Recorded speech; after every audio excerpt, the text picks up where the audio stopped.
Там, вниз часть. То есть это тоже уже финальный, да?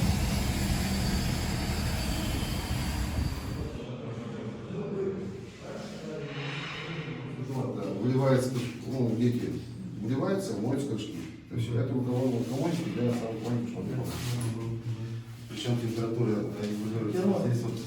Здесь вот поставили. Вот он термосмеситель, который сам выставляется 60 градусов поставили, и ребенок приходит сразу тепленький водичку. То есть не крутит, просто горячую, холодную.